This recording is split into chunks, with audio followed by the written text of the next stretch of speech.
4-үнчү видеого келдик. Пост киргизүү.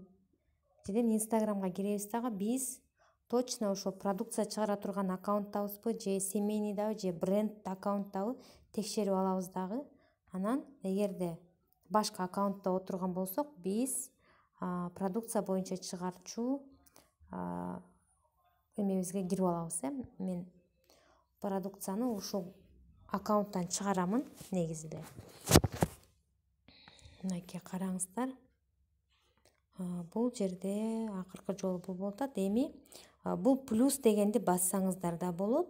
Анан дагы бир вариант, мисалы WhatsApp'та дагы сонун бермет видеолорду жазап койду. Мына ушул видеолорду дагы киргизип алсаңыздар болот. Берметке терең ыраазычылык айтылат ушундай сонун видеолор үчүн. Эртерээк директор болсун. Мына поделиться дегенди басабыз. Анан мына жерден хит дегенди басабыз. Андан кийин сразу бул стрелканы басабыз. Дагы стрелканы басабыз. И бул жерден биз продукция жөнүндө жазабыз.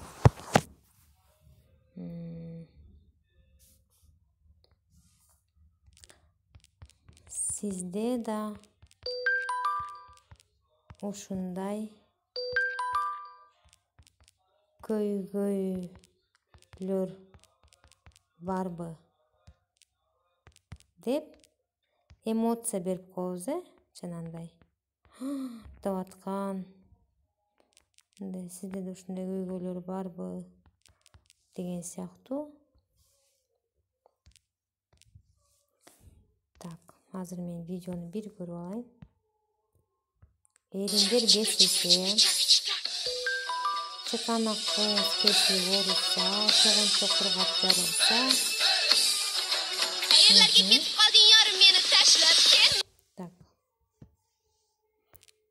Ошону эле текст кылып бул жерге жазып койсок болот, Эриниңиз кесилсе, так, туура жазабыз, Меники оңдоп коюп атат. Кесилсе, чыканак жарылып ооруса, согончогуңуз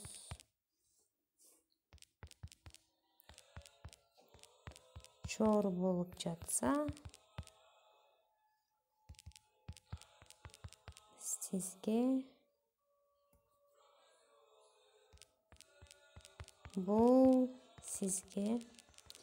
жатса, мага кайрылыңыз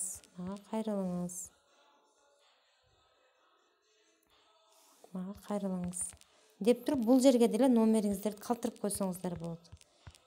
Анан тигил жакта дагы, балким тигил жактан эле чыгып кетет. Так, негизи меники бул Одноклассник, муну Фейсбукка туташкан, мен ал жактарга чыгарбаймын. Так, бул менин өзүмдүн ишмердүүлүгүмө байланыштуу. Анан эмне кылабыз? Мына жердеги галочканы коюп коебуз. Мынакей уже видео келип атат бул жактан. Баса, мен силерге хэштегти үйрөтпөй калдым. Хэштегти кийинки видеодо үйрөтөйүн.